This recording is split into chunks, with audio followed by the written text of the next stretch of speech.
ఇవాళ బడ్జెట్ వచ్చింది 3,00,000 కోట్లకు పెరిగిపోయింది. తొలిసారిగా కేటాయింపులు ఘనంగా ఉన్నాయి.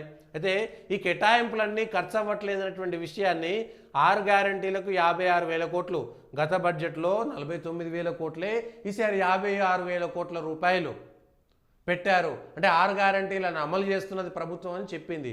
కానీ జరిగినటువంటి మోసం ఇక్కడనే ఉన్నది.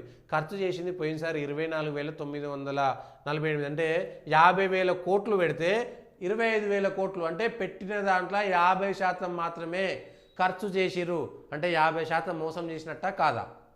50% మోసం చేసినట్టా కాదా? 6 గ్యారంటీల అమలు అనేటువంటిది మోసం జరుగుతుందనేటువంటిది గత బడ్జెట్లో పెట్టినటువంటి డబ్బులకి, కేటాయించినటువంటి కేటాయింపులకి 50,000 కోట్లు ఖర్చు చేస్తామని బడ్జెట్లో పెట్టి 25,000 కోట్లు మాత్రమే ఖర్చు చేశారనేటువంటిది స్పష్టంగా కనబడుతున్నది.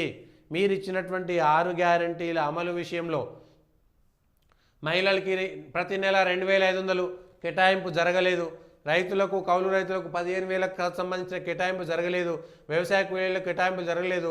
వరి పంట క్వింటాలకు 500 బోనస్ 1,800 కోట్లు పెట్టిరు. వరి పంటకు క్వింటాలకు అన్నారు తప్ప సన్న వడ్లకు అనలేదు. సన్న వడ్లల్లో రకాలకు అనలేదు. అంటే అట్లా మోసం చేసినట్టే కాదా? మీరు ఇచ్చిన మాట ప్రకారం ఉండండి. మేము ఏదో కావాలని వ్యతిరేకత నింపడం కోసం ప్రయత్నం చేయలేదు. మీరు రాయాల్సింది ఆ రోజే, వరి పంట సన్న వడ్లకు మాత్రమే క్వింటాలకు 500 బోనస్ ఇస్తామని మీరు మీ మేనిఫెస్టోలో రాసి ఉంటే, అరే వాళ్ళు చెప్పిన మాట నిలబెట్టుకున్నారు నిక్కచ్చిగా అనేటువంటి మాట చెప్పడానికి ఉంటుంది. వరి పంటకు క్వింటాలకు 500 బోనస్. మీరు సన్నొడ్లు వేసిరా, దొడ్డొడ్లు వేసిరా, గొట్టొడ్లు వేసిరా, లేదా ఆడొడ్లు మొగొడ్లు కలిపేసిరా, ఏది మనకు సంబంధం లేదు. ఏ వడ్లు వండినా క్వింటాలకు 500 రూపాయల బోనస్ ఇవ్వాలనేటువంటిది మీరు రాసినటువంటి దాని ప్రకారం వచ్చేటువంటి అర్థం. ఆల్రెడీ మీరు ఇక్కడ 15,000 ఇస్తామని 12,000 చేసిరు. అది కూడా ఇవ్వలేదు. రైతు భరోసాకు సంబంధించినటువంటిది అయిపోయింది. ఇవాళ ఏమున్నది? ఉద్యమకారులకు 250 చదరపు గజాలు ఏమైంది? ఇక్కడ బడ్జెట్లో పెట్టలేదు. ఇల్లు లేని వారికి ఇంటి స్థలం మరియు 5 లక్షలు. మీరు పెట్టినటువంటి 12,000 కోట్లలో కేంద్రం ఇచ్చేటువంటి డబ్బులు రాకపోతే మీరు ఏమీ ముందు పడలేనటువంటి పరిస్థితి. పోయినసారి బడ్జెట్ పెట్టడం కాదు, వాటి ఖర్చులు లెక్క రావాలి. యువ వికాసం 5 లక్షల మందికి విద్యా భరోసా కార్డు ఏమైంది? ప్రతి మండలంలో తెలంగాణ ఇంటర్నేషనల్ కోడ్. 4,000 రూపాయల పెన్షన్ రాలేదు. 10 లక్షల రూపాయల ఆ రాజీవ్ ఆరోగ్యశ్రీ కేంద్రం ఇచ్చేటువంటిది 5 లక్షలు, రాష్ట్రం ఇచ్చేటువంటిది 5 లక్షలు. ఘనంగా చేసింది ఏం లేదు. నెలకు 2,500 మహిళలకు కేటాయింపులు జరగలేదు. మరి 6 గ్యారంటీలకు 56,000 కోట్లు పెడితేంది, 49,000 కోట్లు పెడితేంది? మీరు పెట్టేది ఘనము.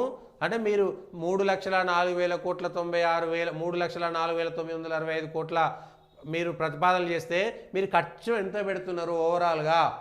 గత బడ్జెట్లో మీరు పెట్టింది ఎంత, ఖర్చు పెట్టింది ఎంత? మీరు 56,000 కోట్ల నిధులు కేటాయించి 24,000 కోట్లే ఇస్తున్నారు కదా. అంటే అర్థం ఏమిటి?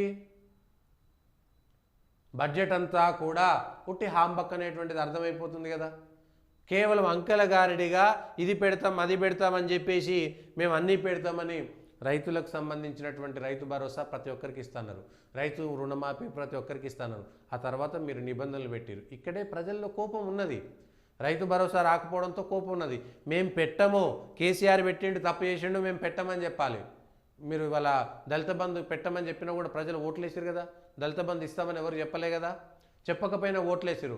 కానీ రైతు భరోసా ఎందుకు మీరు ఇవాళ మోసం చేశారు? ఎందుకు రైతు రుణమాఫీ విషయంలో మోసం చేశారు? 2 లక్షలు ఇవ్వకుండా 1 లక్ష ఇవ్వాల్సింది. 1 లక్ష ఇస్తే మీరు అందరికి ఇచ్చేది ఉండే. పెట్టిన పైసలు పెట్టిరు, పేరు రాలేదు. ప్రజల్లో తీవ్రమైనటువంటి వ్యతిరేకత ఉన్నది. ఈ బడ్జెట్ కేటాయింపుల్లో కూడా జరిగింది అదే.